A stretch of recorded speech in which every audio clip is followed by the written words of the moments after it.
നമസ്കാരം. ഇന്നത്തെ ക്ലാസ്സിലേക്ക് സ്വാഗതം. ഇന്ന് നമ്മൾ എടുക്കാൻ പോകുന്ന റിവിഷൻ ക്ലാസ് ആണ്. നമ്മൾ എടുത്തു കഴിഞ്ഞ ക്ലാസ്സുകൾ തന്നെയാണ്. ഫസ്റ്റ് നമ്മൾ ഇൻട്രൊഡക്ഷൻ ടു കമ്പ്യൂട്ടറും അതുപോലെ തന്നെ ഇതിൻ്റെ ആപ്ലിക്കേഷൻസ്, പിന്നെ ഹാർഡ്വെയർ, സോഫ്റ്റ്വെയർ എന്താണെന്നുള്ളതാണ് നമ്മൾ ഈ ചാപ്റ്ററിൽ എടുക്കാൻ പോകുന്നത്. ഫസ്റ്റ്ലി നമുക്കറിയാം എന്താണ് കമ്പ്യൂട്ടർ എന്നുള്ളത്. കമ്പ്യൂട്ടർ എന്ന് പറഞ്ഞിട്ടുണ്ടെങ്കിൽ എന്താണ് കമ്പ്യൂട്ടർ? ഇത് എന്ത് ഡിവൈസ് ആണ് computer?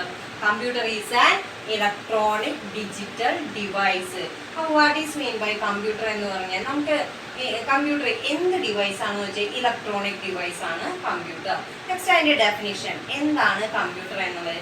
It is accept the data in to input and process the data then generating to output. അപ്പോൾ നമ്മൾ എന്താണ് കമ്പ്യൂട്ടർ എന്ന് പറഞ്ഞാൽ നമ്മൾ കൊടുക്കുന്ന നിർദ്ദേശങ്ങൾ ഏത് വഴിയാണോ നമ്മൾ സിസ്റ്റത്തിലേക്ക് കൊടുക്കുന്നത് അത് ഇൻപുട്ട് വഴി. അപ്പോൾ നമ്മൾ കൊടുക്കുന്ന നിർദ്ദേശങ്ങളെല്ലാം തന്നെ ഇൻപുട്ട് വഴി കൊടുത്തിട്ട് നമ്മൾ എന്ത് ചെയ്യുന്നു? നമ്മൾ കൊടുക്കുന്ന ഡാറ്റാസ് എന്ത് ചെയ്യുന്നു? പ്രോസസ്സ് ചെയ്യുന്നു. Then process the data then generating to output. നമുക്കൊരു റിസൾട്ട് കിട്ടണ്ടേ? അപ്പോൾ അതിൻ്റെ റിസൾട്ട് കിട്ടുന്നത് എന്താണ്? ഔട്ട്പുട്ട് വഴിയാണ് നമുക്ക് റിസൾട്ട് കിട്ടുന്നത്. ഒന്നുകൂടി പറയാം, കമ്പ്യൂട്ടറിന്റെ ഡെഫിനിഷൻ എന്ന് പറഞ്ഞു കഴിഞ്ഞിട്ടുണ്ടെങ്കിൽ ഇറ്റ് ഈസ് ഡാറ്റ എന്താ? It is accept the data in to input then process the data and again എന്താണ്? Generating to output. റെഡി? അപ്പോൾ കമ്പ്യൂട്ടറിന്റെ ഡെഫിനിഷൻ കഴിഞ്ഞു. നെക്സ്റ്റ് കമ്പ്യൂട്ടറിനെ തന്നെ നമ്മൾ രണ്ട് പാർട്സുകളായിട്ട് രണ്ട് സെക്ഷൻസ് ആണുള്ളത്. ഒന്ന് ഹാർഡ്വെയറും അതുപോലെ തന്നെ രണ്ടാമത് സോഫ്റ്റ്വെയറും. അപ്പോൾ എന്താണ് ഹാർഡ്വെയർ എന്ന് പറഞ്ഞു കഴിഞ്ഞാൽ? ഹാർഡ്വെയർ മീൻസ് എന്താണ്? ഇതിൻ്റെ ഫിസിക്കൽ എക്യുപ്മെന്റ്സിനെ പറയുന്നതാണ് ഹാർഡ്വെയർ. അപ്പോൾ എന്താണ് ഹാർഡ്വെയർ എന്ന് പറഞ്ഞു കഴിഞ്ഞാൽ? ഹാർഡ്വെയർ എന്താണ്? ഈ കമ്പ്യൂട്ടറിന് തന്നെ ഫിസിക്കൽ എക്യുപ്മെന്റ്സിനെ പറയുന്നതാണ് hardware.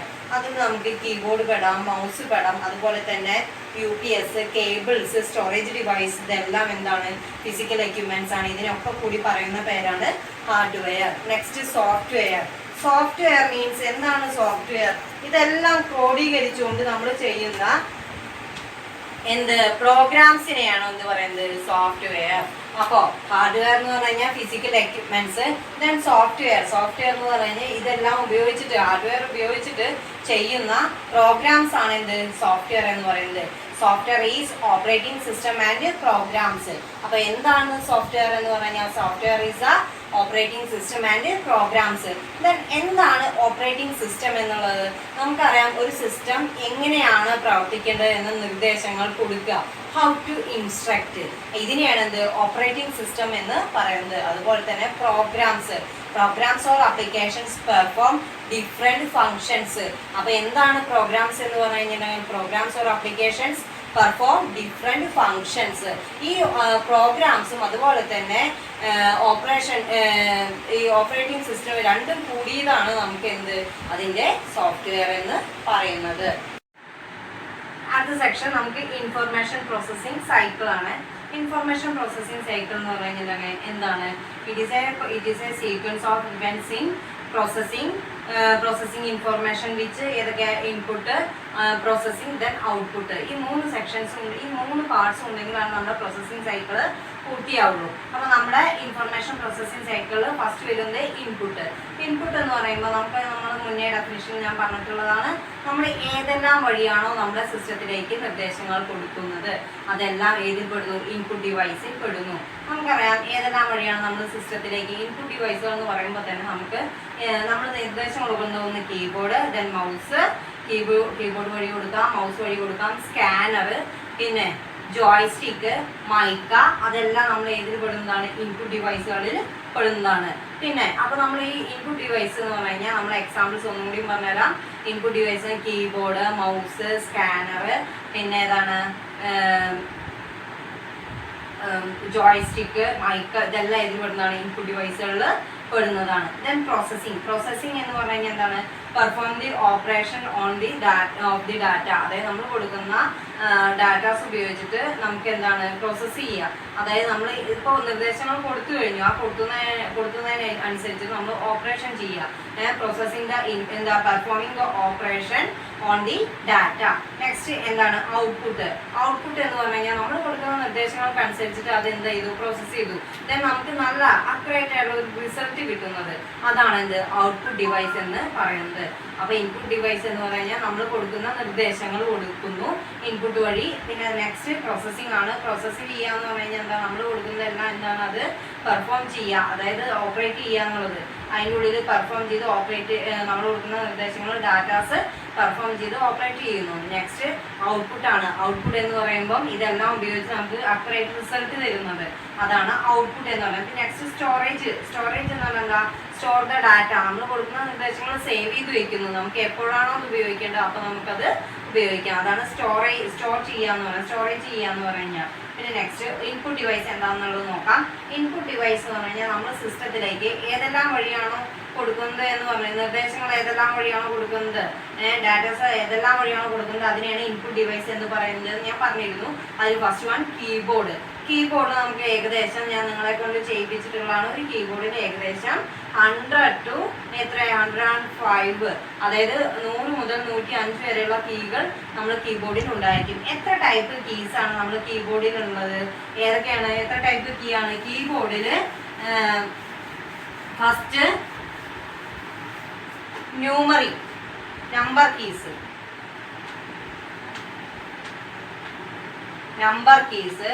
then alphabetic keys,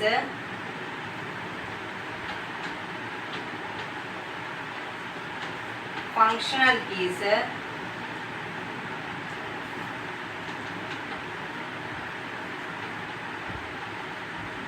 then special character keys.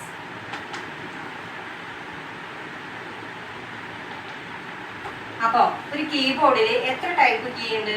Number keys ഉണ്ട്, ആൽഫാബറ്റിക് കീസ് ഉണ്ട്, ഫംഗ്ഷൻ കീസ് ഉണ്ട്, special character keys. First one number keys. നമുക്കറിയാം നമ്മുടെ ഒരു കീബോർഡിൽ 0 to 9 റൈറ്റ് സൈഡിലായിട്ട് നിങ്ങൾ കണ്ടിട്ടുണ്ടായിരിക്കും. ഒരു നമ്പർ ലോക്ക് കണ്ടിട്ടില്ലേ? ആ നമ്പർ അതായത് റൈറ്റ് സൈഡിലുണ്ട് മുകളിലായിട്ടുണ്ട്. ഈ നമ്പർ കീ എന്ന് പറയുമ്പോൾ 0 to 9. Next alphabetic key. Alphabetic key എന്ന് പറയുമ്പോൾ നമ്മുടെ കീബോർഡിൽ ഉണ്ടായിരിക്കും A to Z. നിങ്ങൾ ചെയ്തിട്ടുള്ളതാണ്, നോക്കിയിട്ടുള്ളതുമാണ്. Alphabetic keys A to Z.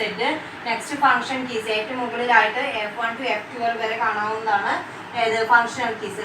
പിന്നെ തൊട്ട് താഴെയായിട്ട് സ്പെഷ്യൽ ക്യാരക്ടർ കീസ്. ഇത് ഈ നമ്പറും ഈ അക്ഷരങ്ങളും അതുപോലെ തന്നെ ഫങ്ഷൻസും ഒന്നും അല്ലാതെ തന്നെ നമ്മൾ ഒരുപാട് സൈനുകളുണ്ട്. നിങ്ങൾ കണ്ടിട്ടില്ലേ? ക്വസ്റ്റ്യൻ മാർക്ക്, ഹാഷ്, അതുപോലെ അറ്റ് ദ റൈറ്റ്, അങ്ങനെ കോളം, അതെല്ലാം കൂടിയിട്ട് പറയുന്നതാണ് സ്പെഷ്യൽ ക്യാരക്ടർ കീസ്. പിന്നെ അത് കൂടാതെ നമുക്ക് കീബോർഡിൽ ഏറ്റവും ലോങ്ങസ്റ്റ് കീ ഏതാണെന്ന് ചോദിച്ചു കഴിഞ്ഞാൽ ഏതാണ്? Space bar. നമ്മുടെ കീബോർഡിലെ ഏറ്റവും ലോങ്ങസ്റ്റ് കീ സ്പേസ് ബാർ. അപ്പോൾ ഇത്രയും കാര്യങ്ങളാണ് കീബോർഡിലുള്ളത്. ഒന്നുകൂടി ഞാൻ പറഞ്ഞുതരാം. കീബോർഡിൽ 4 ടൈപ്പ് കീസ് ഉണ്ട്. നമ്പർ കീസ്, പിന്നെ അതുപോലെ തന്നെ alphabetic keys, function keys, special character keys. Number key എന്ന് പറയുമ്പം 0 to 9 ആണ്. Alphabetic key A to Z ആണ്. Functional key F1 to F12. Then special character key എന്താ? Question mark, hash, at the rate, അങ്ങനെയുള്ള ഒരുപാട് ചിഹ്നങ്ങളൊക്കെ ആയിട്ടുള്ളതാണ് ഏത് സ്പെഷ്യൽ ക്യാരക്ടർ കീസ് എന്ന് പറയുന്നത്. നെക്സ്റ്റ് മൗസ് ആണ്. ഇപ്പോൾ നമ്മൾ കീബോർഡ് കഴിഞ്ഞു. നെക്സ്റ്റ് മൗസ് ആണ്. മൗസ് എന്ന് പറഞ്ഞു കഴിഞ്ഞാൽ പോയിന്റിങ് ഡിവൈസ് ആണ്. അപ്പോൾ അടുത്തത് ഏതാണ്? മൗസ്. മൗസ് എന്ന് പറഞ്ഞു കഴിഞ്ഞാൽ ഒരു പോയിന്റിങ് ഡിവൈസ് ആണ്. ഈ പോയിന്റിങ് ഡിവൈസിൽ മൗസിൽ നമുക്കിപ്പം ഫസ്റ്റ് എന്ന് പറഞ്ഞു കഴിഞ്ഞാൽ നമുക്ക് പോയിന്റ് ചെയ്യാൻ പറ്റും. അതായത് ഏതാണ് വേണ്ടത് എന്നുള്ളത് നമുക്ക് പോയിന്റ് ചെയ്യാൻ പറ്റും. നെക്സ്റ്റ് എന്താണ്? നമുക്ക് പോയിന്റ് ചെയ്ത് കഴിഞ്ഞാൽ നെക്സ്റ്റ് സെലക്ട് ചെയ്യാൻ പറ്റും. ദെൻ ഒരു പ്രാവശ്യം ക്ലിക്ക് ചെയ്ത് കഴിഞ്ഞാൽ നമുക്ക് സെലക്ട് ചെയ്യാം. ഡബിൾ ക്ലിക്ക് ചെയ്ത് കഴിഞ്ഞാൽ നമുക്കത് ഓപ്പൺ ചെയ്യാം. ദെൻ എന്താ? ഡ്രാഗ് ചെയ്യാൻ പറ്റും. നമുക്ക് മൗസ് ഉപയോഗിച്ചിട്ട് ഒരു ഫയലിനെ നമ്മൾ ലെഫ്റ്റ് മൗസ് കൊണ്ട് ക്ലിക്ക് ചെയ്തിട്ട് നമുക്ക് എവിടേക്കാണോ മൂവ് ചെയ്യേണ്ടത് അത് നമുക്ക് ഡ്രാഗ് ചെയ്യാൻ പറ്റും. ദെൻ ലാസ്റ്റ് ആണ് നമുക്ക് ഡ്രാഗ് ചെയ്ത് കഴിഞ്ഞാൽ ലാസ്റ്റ് നമുക്ക് ആ ഫയലിൻ്റെ അവിടെ വെച്ച് നമ്മൾ റൈറ്റ് ക്ലിക്ക് ചെയ്ത് കഴിഞ്ഞാൽ അത് ഓപ്പൺ ആവും. നമുക്ക് കട്ടാണോ, കോപ്പി ആണോ, പേസ്റ്റ് ആണോ, ഓരോ ഓപ്ഷൻസ് ഉണ്ടായിരിക്കും. അപ്പോൾ നമ്മൾ ഫസ്റ്റ് കീബോർഡ് കഴിഞ്ഞു, അതിൻ്റെ മൗസ് കഴിഞ്ഞു. നെക്സ്റ്റ് നമ്മളിപ്പം ഇതിൽ ഇനി കൂടുതലായിട്ട് നമ്മൾ ജോയ്സ്റ്റിക്ക് എന്നുള്ളത് ഗെയിം ഡിവൈസ് ആണ് നമ്മൾ ജോയ്സ്റ്റിക്ക് എന്നുള്ളത്. ഇനി അടുത്തത് ഔട്ട്പുട്ട് ഡിവൈസ് ആണ്. ഔട്ട്പുട്ട് ഡിവൈസിനെ പറ്റിയിട്ട് പറയാം. അടുത്ത സെക്ഷൻ ഇപ്പോൾ ഇൻപുട്ട് ഡിവൈസ് കഴിഞ്ഞു. ഇനി നമുക്ക് ഔട്ട്പുട്ട് ഡിവൈസ് ആണ്. ഔട്ട്പുട്ട് ഡിവൈസ് നമ്മൾ ഏതൊക്കെയാണെന്ന് ഞാൻ പറഞ്ഞിട്ടുണ്ട്. നമ്മൾ ചെയ്യുന്ന കാര്യങ്ങളെല്ലാം തന്നെ പ്രോസസ്സ് ചെയ്ത് കഴിഞ്ഞ് നമുക്ക് അക്യുറേറ്റ് റിസൾട്ട് തരുന്നുണ്ട് ഇല്ലേ. ആ അക്യുറേറ്റ് റിസൾട്ട് തരുന്നുണ്ട് എന്താണ് ഔട്ട്പുട്ട് ഡിവൈസിൽ പെടുന്നു. ഈ ഔട്ട്പുട്ട് ഡിവൈസ് ആണ് ഫസ്റ്റ് തന്നെ നമുക്ക് മോണിറ്റർ നമുക്ക് കറക്റ്റ് ആൻസർ കാണിച്ചു തരുന്നു. അപ്പോൾ മോണിറ്റർ വരുന്നുണ്ട്. അതേപോലെ തന്നെ നമുക്ക് പ്രിൻ്റർ നമുക്ക് പേപ്പറായിട്ട് നമുക്ക് പ്രിൻ്ററിന് നമുക്ക് കിട്ടുന്നുണ്ട്. ദെൻ നമുക്ക് പ്രൊജക്ടർ ഉപയോഗിച്ച് നമുക്ക് കാണാൻ പറ്റുന്നുണ്ട്. അപ്പോൾ പ്രിൻ്റർ, മോണിറ്റർ, പ്രൊജക്ടർ, പിന്നെ നമുക്ക് പാട്ടൊക്കെ നമുക്ക് കേൾക്കാൻ പറ്റും, സൗണ്ട് കേൾക്കാൻ പറ്റും, അത് സ്പീക്കർ. അപ്പോൾ ഔട്ട്പുട്ട് ഡിവൈസുകൾക്ക് example monitor, printer, speaker, projector. Input ഡിവൈസുകൾക്ക് എക്സാമ്പിൾ ഏതൊക്കെയാണ്? കീബോർഡ്, മൗസ്, സ്കാനർ, അതുപോലെ തന്നെ ഏതൊക്കെയാണ് നമ്മൾ ജോയ്സ്റ്റിക്ക്, മൈക്ക, അതൊക്കെ ഏതാണ്? ഇൻപുട്ട് ഡിവൈസുകളാണ്. നിങ്ങൾക്ക് ഇൻപുട്ട് ഡിവൈസുകൾ ഇടയ്ക്ക് തരും, ഔട്ട്പുട്ട് ഡിവൈസുകൾ രണ്ടും കൂടി തന്നിട്ട് ഇതിൽ ഇൻപുട്ട് ഡിവൈസുകൾ ഏതാണെന്ന് ചോദിക്കും. ഇല്ലെങ്കിൽ അത് ഇൻപുട്ട് ഡിവൈസ് അല്ലാത്തത് ഏതാണെന്ന് ചോദിക്കും. അപ്പോൾ നിങ്ങൾ കറക്റ്റായിട്ട് വായിച്ച് നോക്കിയതിന് ശേഷം നിങ്ങൾ ആൻസർ എഴുതുക. ഇനി നെക്സ്റ്റ്, ഈ ഔട്ട്പുട്ട് ഡിവൈസുകൾ നമുക്ക് ഫസ്റ്റ് പ്രിൻ്ററാണ്. പ്രിൻ്റർ എന്ന് പറഞ്ഞാൽ നമുക്ക് പഴയ ആദ്യത്തെ കാലത്ത് നമ്മൾ ഉപയോഗിച്ചിട്ടുണ്ടായിരുന്ന പ്രിൻ്റർ ഈ എന്താണ് നമ്മൾ മഷിയൊക്കെ ഒഴിച്ചിട്ടുള്ള ഒരു തരം പ്രിൻ്റർ ഉണ്ടായിരുന്നു. നമുക്ക് മഷി മാറ്റി വയ്ക്കാൻ പറ്റും. ആ പ്രിൻ്ററാണ് ഇമ്പാക്റ്റ് പ്രിൻ്റർ. ഇമ്പാക്റ്റ് പ്രിൻ്റർ എന്നാണ് ഡോട്ട് മെട്രിക്സ് പ്രിൻ്റർ. അതായത് അതിൽ നമുക്ക് ഓരോ മഷി നമുക്ക് മാറ്റി വയ്ക്കാൻ പറ്റും. ഓരോ ബോക്സ് ആയിട്ടാണ് ഉണ്ടായിരിക്കുക. അത് നമ്മളിപ്പോൾ അധികവും യൂസ് ചെയ്യുന്നില്ല. അത് നമ്മൾ ഉപയോഗിക്കാതെ വെച്ച് കഴിഞ്ഞാൽ അതെന്ത് ചെയ്യും? അത് കട്ടയാവും. പിന്നെ നെക്സ്റ്റ് ഇമ്പാക്റ്റ് പ്രിൻ്ററും ഉണ്ട്, അതുപോലെ തന്നെ നോൺ ഇമ്പാക്റ്റ് പ്രിൻ്ററും ഉണ്ട്. നമ്മൾ നോൺ ഇമ്പാക്റ്റ് പ്രിൻ്ററാണ് ഇപ്പോൾ അധികവും പ്രചാരത്തിലുള്ള എല്ലാവരും യൂസ് ചെയ്യുന്നത്. ഇങ്ക് ജെറ്റും ലേസർ ജെറ്റും. ഈ നെക്സ്റ്റ് ഇപ്പോൾ നമ്മളിപ്പം പ്രിൻ്റർ കഴിഞ്ഞു. നെക്സ്റ്റ് മോണിറ്റർ നമ്മൾ അതുപോലെ തന്നെ 2 ടൈപ്പ് മോണിറ്ററാണുള്ളത്. CRT മോണിറ്ററും അതുപോലെ തന്നെ LCD മോണിറ്ററും. നമ്മൾ ഇപ്പോൾ അധികവും ഈ പറയുന്ന പോലെ തന്നെ എല്ലാവരും LCD ആണ് ഉപയോഗിക്കുന്നത്. ആദ്യമൊക്കെ ഉണ്ടായിരുന്നു ഇത് CRT മോണിറ്റർ, ഇപ്പോഴും ഉണ്ട് കേട്ടോ. CRT മോണിറ്റർ എന്ന് പറഞ്ഞു കഴിഞ്ഞാൽ എന്താണ്? Cathode ray tube. അധികം അതായത് ഇതൊരു ഇൻഎക്സ്പെൻസീവ് ആണ്. ഇതിന് ഒരു ഏകദേശം അത്ര റേറ്റേ ഉള്ളൂ. അത് ഇതിനേക്കാൾ വില കൂടുതലാണ് LCDക്ക്. അപ്പോൾ ഈ CRT മോണിറ്റർ എന്ന് പറഞ്ഞാൽ കാഥോഡ് റേ ട്യൂബ്. CRTയുടെ full form cathode ray tube. അപ്പോൾ 2 ടൈപ്പ് മോണിറ്ററാണ് നമുക്കുള്ളത്, CRTയും LCDയും. CRT means cathode ray tube. LCD എന്ന് പറഞ്ഞാൽ ലിക്വിഡ് ക്രിസ്റ്റൽ ഡിസ്പ്ലേ. അതായത് LCDയുടെ full form liquid crystal display. 2 type മോണിറ്ററാണുള്ളത്, CRTയും അതുപോലെ തന്നെ LCDയും. അപ്പോൾ ഇത് 2 കഴിഞ്ഞ് ഇനി നെക്സ്റ്റ് സ്റ്റോറേജ് ഡിവൈസുകളാണ്. സ്റ്റോറേജ് ഡിവൈസ് എന്ന് പറഞ്ഞു കഴിഞ്ഞാൽ നമ്മൾ ഇതെല്ലാം കഴിഞ്ഞിട്ട് ഇപ്പം ഫസ്റ്റ് ഇതെല്ലാം തന്നെ ഏതാണ്? നമ്മൾ ആദ്യമേ തുടർന്ന് വന്നിട്ടുണ്ടായിരുന്നു. ഇൻപുട്ട് ഡിവൈസ് കഴിഞ്ഞു, ഔട്ട്പുട്ട് ഡിവൈസ് കഴിഞ്ഞു, അതുപോലെ പ്രോസസ്സിങ് കഴിഞ്ഞു. നെക്സ്റ്റ് ഏതാണ്? Storage device. സെക്ഷൻ നമുക്ക് സ്റ്റോറേജ് ഡിവൈസുകളാണ്. നമുക്കറിയാം നമ്മൾ സേവ് ചെയ്ത് വയ്ക്കുന്ന ഫയലുകളെല്ലാം തന്നെ എങ്ങനെയെല്ലാം വഴിയാണ് നമ്മൾ സ്റ്റോർ ചെയ്ത് വയ്ക്കുന്നത്. അത് ഫ്ലോപ്പി ഡിസ്കുകൾ വഴി നമുക്ക് സേവ് ചെയ്ത് വയ്ക്കാം, ഹാർഡ് ഡിസ്ക് വഴി സേവ് ചെയ്യാം, CDS എന്ന് പറയുമ്പോൾ എന്താ? കോമ്പാക്ട് ഡിസ്ക്, പിന്നെ DVD, USB. ഇപ്പോൾ USB ആണ് ഏറ്റവും കൂടുതലായിട്ട് എല്ലാവരും ഉപയോഗിക്കുന്നത്. നമുക്കത് എന്താ പറയുക, ഫയൽസ് എല്ലാം നമുക്ക് അതിൽ ആഡ് ചെയ്യുകയും ചെയ്യാം, അതുപോലെ തന്നെ നമുക്ക് ഡിലീറ്റ് ചെയ്യുകയും ചെയ്യാം. അപ്പോൾ ഈ 5 വഴിയാണ് നമ്മൾ ആദ്യത്തെ കാലഘട്ടങ്ങളിലൊക്കെ ഫ്ലോപ്പി ഡിസ്ക് ഒക്കെ ഉണ്ടായിരുന്നുള്ളൂ. ഇപ്പോൾ നമ്മൾ കൂടുതലായിട്ടും ഉപയോഗിക്കുന്നത് USB. ഇതെല്ലാം നമ്മൾ ഫയൽസ് സ്റ്റോർ ചെയ്ത് വെക്കാൻ വേണ്ടി ഉപയോഗിക്കുന്ന ഡിസ്കുകളാണ്. Floppy disk, hard disk, compact disk, DVD, USB എന്ന് പറഞ്ഞാൽ നമ്മൾ മെമ്മറി കാർഡൊക്കെ ഇല്ലേ, അതിനെ പറയുന്നത് USB. പിന്നെ നമുക്ക് നെക്സ്റ്റ് ആയിട്ടുള്ളത് CPU എന്ന് പറഞ്ഞു കഴിഞ്ഞാൽ നമ്മൾ കമ്പ്യൂട്ടറിൻ്റെ ബ്രെയിൻ എന്ന് പറയുന്നത്, സിസ്റ്റത്തിൻ്റെ ബ്രെയിൻ എന്ന് പറയുന്നത് ഏതാണ്? CPU, central processing unit. ഇത് നിങ്ങൾക്ക് 1 വേർഡ് ആയിട്ട് എക്സാമിന് ചോദിച്ചേക്കാം. Dash is the brain of computer. ഏതാണ്? CPUവിൻ്റെ expansion, central processing unit. The computer CPU is responsible for handling all instruction to receives from hardware and software running on the computer. അതായത് ഞാൻ പറഞ്ഞിട്ടുണ്ടായിരുന്നു, ഹാർഡ്വെയർ എന്ന് പറഞ്ഞാൽ ഫിസിക്കൽ എക്യുപ്മെൻറ്റ്സിനെ പറയുന്നതാണ് hardware എന്നുള്ളത്. അപ്പോൾ ഈ ഹാർഡ്വെയർ എല്ലാം ഉപയോഗിച്ചിട്ട് നമ്മൾ ഒരു പ്രോഗ്രാം റൺ ചെയ്യുക. ആ റൺ ചെയ്യുന്നത് റൺ ചെയ്യുമ്പോൾ അതിൻ്റെ വേണ്ട നിർദ്ദേശങ്ങളും എല്ലാം കൊടുക്കുന്നുണ്ട് ഇല്ലേ. ഇതെല്ലാം കൂടി ക്രോഡീകരിക്കുമ്പം ഇതെല്ലാം കൂടി ക്രോഡീകരിക്കുന്നതാണ് CPU-ൻ്റെ ധർമ്മം എന്ന് പറയുന്നത്. ഈ CPU എന്ന് വെച്ച് കഴിഞ്ഞാൽ CPUവിന് 2 പാർട്സ് ഉണ്ട്, ALU ആൻഡ് CU. ALU എന്ന് പറഞ്ഞാൽ അരിത്തമെറ്റിക് ആൻഡ് ലോജിക് യൂണിറ്റ്. നമ്മളിപ്പം സിസ്റ്റത്തിൽ പ്രോസസ്സ് ചെയ്യാന്ന് പറഞ്ഞാൽ നമ്മൾ കൊടുക്കുന്നത് ഇടയ്ക്ക് ആഡിങ് ആയിരിക്കാം, ഇടയ്ക്ക് ഡിസിഷൻ മേക്കിംഗ് മേക്കിംഗ് ആയിരിക്കാം. അപ്പോൾ ഈ അരിത്തമെറ്റിക് ആൻഡ് ലോജിക് യൂണിറ്റ് എന്ന് പറയുമ്പോൾ അരിത്തമെറ്റിക് ഓപ്പറേഷൻസ്, അതായത് it perform mathematical, logical and decision operations and അങ്ങനെ എക്സെട്ര. നമ്മളിപ്പം അരിത്തമെറ്റിക്കൽ എന്നൊക്കെ പറയുമ്പോൾ നമ്മൾ കണക്കിൻ്റെ കൂട്ടൽ, ഹരിക്കൽ അങ്ങനെയുള്ളതും പിന്നെ ഡിസിഷൻ മേക്കിംഗ് എല്ലാം ഇതിൽ ഉൾപ്പെടുന്നു. പിന്നെ CU ആണ്. CU എന്ന് പറഞ്ഞാൽ കൺട്രോൾ യൂണിറ്റ്. ഇത് എല്ലാ കാര്യങ്ങളും ഡയറക്ഷൻ കൊടുക്കുക, എന്ത് ചെയ്യുക, പ്രോസസ്സ് ചെയ്തിട്ട് അതിന് എല്ലാ ഡയറക്ഷനും കൊടുത്തിട്ട് ഓപ്പറേഷൻസ് ചെയ്യുക. അപ്പോൾ ഇതിൽ നമ്മൾ CPU എന്ന് പറഞ്ഞു കഴിഞ്ഞാൽ സെൻട്രൽ പ്രോസസ്സിങ് യൂണിറ്റ്. പിന്നെ CPU-ൻ്റെ എക്സ്പാൻഷൻ എന്ന് പറഞ്ഞാൽ മനസ്സിലായില്ലേ, സെൻട്രൽ പ്രോസസ്സിങ് യൂണിറ്റ്. കൂടാതെ CPU-നെ 2 സെക്ഷനാക്കി മാറ്റിക്കഴിഞ്ഞു, ALU ആൻഡ് CU. ALU എന്ന് പറഞ്ഞു കഴിഞ്ഞാൽ അരിത്തമെറ്റിക് ആൻഡ് ലോജിക് യൂണിറ്റ്. പിന്നെ നെക്സ്റ്റ് CU ആണ്. CU എന്ന് പറഞ്ഞു കഴിഞ്ഞാൽ കൺട്രോൾ യൂണിറ്റ്. കൺട്രോൾ യൂണിറ്റ് എന്ന് പറയുന്നത് it directs all the process operations. ഒന്നുകൂടി ഞാൻ പറയാം, central processing unit. Central processing unit എന്ന് പറഞ്ഞു കഴിഞ്ഞാൽ the computer CPU is responsible for handing all directions it receives from hardware and software running on the computer. ഇതിനെ നമ്മൾ ഇതിൽ ALUവും അതുപോലെ CUവും ഉണ്ട്. ALU എന്ന് പറഞ്ഞാൽ arithmetic and logic unit. Next CU എന്ന് പറഞ്ഞാൽ കൺട്രോൾ യൂണിറ്റ്. ഈ 2 സെക്ഷനും ഇല്ലാതെ നമുക്ക് ഒരിക്കലും CPU-ന് പ്രവർത്തിക്കുവാൻ കഴിയുന്നതല്ല. CPU-ൻ്റെ മെമ്മറിനെ നമ്മൾ 2ആയിട്ട് തിരിച്ചിട്ടുണ്ട്, റാമും റോമും. റാം എന്ന് പറഞ്ഞു കഴിഞ്ഞാൽ RAM, random access memory. Random access memory എന്ന് പറഞ്ഞു കഴിഞ്ഞാൽ ടെമ്പററി സ്റ്റോറേജ് ഡാറ്റ ആൻഡ് പ്രോഗ്രാമാണ് റാമിലുള്ളത്. റാം എന്ന് പറഞ്ഞു കഴിഞ്ഞാൽ random access memory. Random access memory എന്ന് പറഞ്ഞാൽ temporary storage and data and program ആണുള്ളത്. അതേപോലെ തന്നെ റോം എന്ന് പറഞ്ഞാൽ റീഡ് ഓൺലി മെമ്മറി. റോം എന്ന് പറഞ്ഞാൽ read only memory, ROM. Information is written to a ROM chip when it is manufactured. A ROM chip cannot be erased or rewritten and can become obsolete.